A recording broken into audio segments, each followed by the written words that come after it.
Assalamualaikum warahmatullahi wabarakatuh. Pada pertemuan yang kedua kali ini kita akan membahas mengenai konsep mustaqid dalam Islam, di mana akan disampaikan oleh Silma Kumairah Astin dengan nomor NIM 102 190 173 dan Vika Fitriani Utami dengan nomor NIM 102 190 181.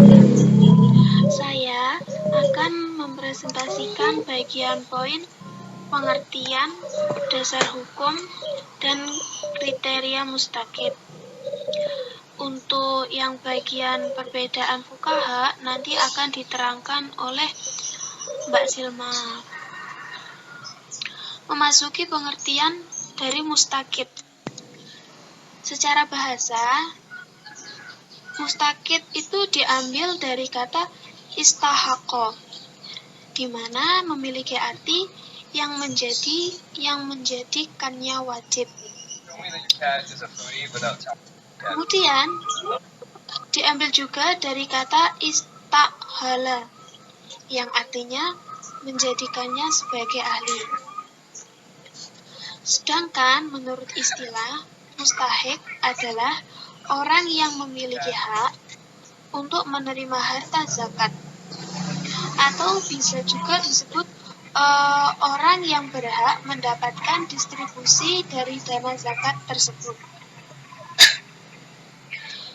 Kemudian dasar hukum dari mustaqid itu terdapat dalam Quran surat At-Taubah ayat 60, di mana artinya sesungguhnya zakat-zakat itu hanyalah untuk orang-orang fakir.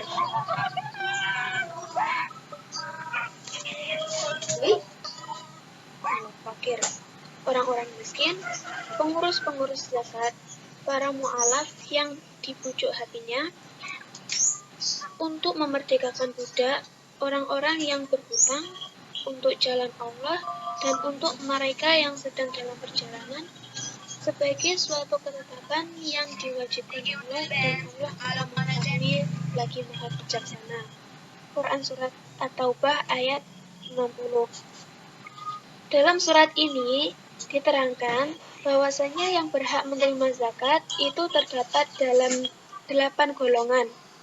Yang pertama yaitu orang fakir, di mana orang yang amat sengsara hidupnya, tidak mempunyai harta dan tenaga untuk memenuhi penghidupannya.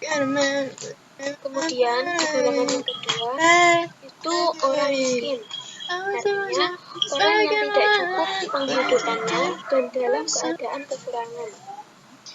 Di golongan yang ketiga itu pengurus zakat atau biasa disebut amil, yaitu orang yang diberi tugas untuk mengumpulkan dan membagikan zakat.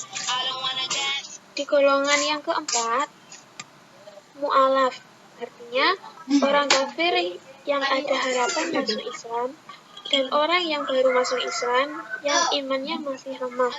Jadi ini orang yang baru masuk Islam gitu ya. Kemudian yang kelima itu memerdekakan budak atau rikab, artinya mencakup juga untuk melepaskan muslim yang ditawan oleh orang-orang kafir. Terus poin yang keenam itu orang yang berhutang atau ghorim, yaitu orang-orang yang berhutang karena untuk kepentingan yang bukan maksiat dan tidak sanggup membayarnya. Golongan yang selanjutnya itu fisabilillah, yaitu untuk keperluan pertahanan Islam dan kaum muslim. Ini biasanya orang-orang yang berjihad atau berjuang di jalan Allah. Golongan yang terakhir itu Ibnu Sabil, yaitu orang-orang yang sedang dalam perjalanan yang bukan maksiat, mengalami kesengsaraan dalam perjalanannya. Slide yang selanjutnya itu mengenai kriteria mustahik. Di sini ada 2 kriteria. Yang pertama itu ketidakmampuan dan ketidakberdayaan. Sedangkan kriteria mustahik yang kedua itu kemaslahatan, umum umat Islam. Lalu, ketidakmampuan dan ketidakberdayaan itu seperti apa? Ketidakmampuan itu dalam bidang ekonomi seperti fakir, miskin, gharim, dan ibnu sabil. Sedangkan ketidakberdayaan dalam wujud ketidakbebasan dan keberlanggaannya dalam keterbelanggaannya. Ini tuh seperti budak tadi ya, memerdekakan budak atau rikab tadi. Itu kan hak asasinya seperti tidak bebas gitu ya. Karena di situ mereka itu memiliki majikan atau masih dalam tawanan gitu. Kemudian yang dimaksud dari yang kedua itu kemaslahatan umum untuk Islam. Maksudnya, mendapatkan dana zakat itu bukan hanya karena ketidakmampuan finansial, tetapi karena jasa dan tujuan untuk kepentingan umum umat Islam. Itu seperti hamil, mu'alaf, dan fisabilillah. Kemudian, untuk yang poin perbedaan fuqaha tentang mustahik, itu nanti akan dijelaskan oleh Mbak Tika. Ya, saya akan melanjutkan presentasi dari Mbak Tika. Di sini saya akan menjelaskan mengenai perbedaan fuqaha tentang mustahik. Untuk yang pertama, fakir. Menurut Imam Abu Hanifah, orang fakir adalah orang yang tidak memiliki penghasilan tetap untuk memenuhi kebutuhan sehari-hari. Sedangkan menurut jumhur ulama, orang fakir adalah orang-orang yang tidak mempunyai harta atau penghasilan layak untuk memenuhi kebutuhan sandang, pangan, tempat tinggal, dan segala keperluan pokok lainnya, baik untuk mereka sendiri, keluarga, maupun orang yang menjadi tanggungannya. Untuk yang kedua, miskin. Menurut Imam Abu Hanifah, orang miskin adalah orang yang memiliki pekerjaan tetap, tapi tidak dapat mencukupi kebutuhan sehari-harinya. Yang kedua, menurut jumhur ulama, orang miskin adalah orang yang mempunyai harta atau penghasilan layak untuk memenuhi kebutuhan diri dan tanggungannya, tetapi penghasilan tersebut tidak mencukupi. Yang ketiga, menurut Imam Abu Yusuf dan Ibnu Qasim, di sini mereka tidak membedakan antara pengertian fakir dan miskin, atau mereka menganggap fakir dan miskin itu mengandung pengertian yang sama. Selanjutnya, yang ketiga, fisabilillah.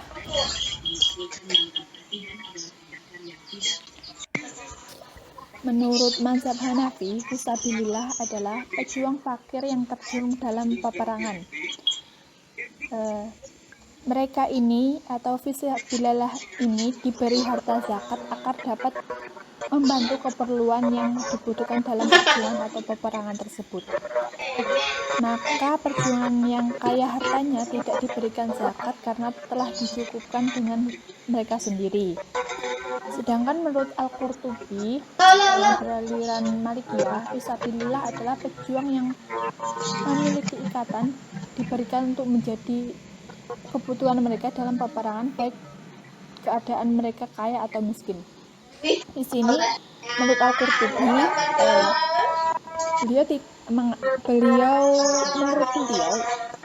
tidak membedakan antara si kaya dan miskin dalam hal fisabilillah. Semua diberikan zakat. Untuk yang ketiga, menurut ulama kontemporer, yaitu Sayyid Rashid Ridho, pengarang Tafsir Al-Manar, mengemukakan bahwa fisabilillah yaitu segala jalan atau tharik yang digunakan dalam mempertahankan keyakinan dan amal untuk mencapai keridhaan dan balasan dari Allah. Yang keempat, ibnu sabil. Menurut jumhur ulama, ibnu sabil adalah musafir yang melakukan suatu pekerjaan bukan untuk maksiat, dan dalam perjalanan tersebut mereka kehabisan bekal. Menurut Yusuf Al-Qardawi berpendapat bahwa ibnu sabil adalah seluruh bentuk perjalanan yang dilakukan untuk kemaslahatan umum yang manfaatnya kembali pada agama Islam atau masyarakat Islam. Yang kelima, ghorim. Menurut mazhab Hanafi dan Maliki, ghorim adalah orang berutang yang tidak memiliki satu nisab harta pun yang melebihi dari hutangnya. Selanjutnya, menurut Muhammad Rashid Ridho, ghorim adalah orang yang berhutang yang tidak dapat membayar hutangnya karena tidak punya harta benda serta hutangnya tersebut tidak untuk keperluan maksiat ataupun pemborosan, atau orang yang berhutang untuk menghilangkan pertengkaran antara dua kelompok. Di sini menurut Rashid Ridho, beliau membedakan atau membagi dua kategori dalam ghorim. Yang pertama tadi, orang yang berhutang yang tidak dapat membayar hutangnya karena tidak punya harta benda, dan yang kedua, orang yang berhutang untuk menghilangkan pertengkaran antara dua kelompok. Untuk yang keenam, amil. Menurut mazhab Hanafi, amil adalah orang-orang yang dipekerjakan oleh imam untuk mengumpulkan zakat. Sedangkan menurut jumhur ulama, amil adalah petugas yang mengurus segala permasalahan zakat, baik itu orang yang memungut, mengumpulkan zakat, menulis jumlah masuk dan keluar, berapa sisa zakat tersebut, serta orang yang membagikan zakat-zakat tersebut kepada mustahik atau orang-orang yang berhak menerima zakat. Mungkin itu yang dapat kami sampaikan. Apabila ada kurang lebihnya saya mohon maaf. Billahi taufiq wal hidayah. Wassalamualaikum warahmatullahi wabarakatuh.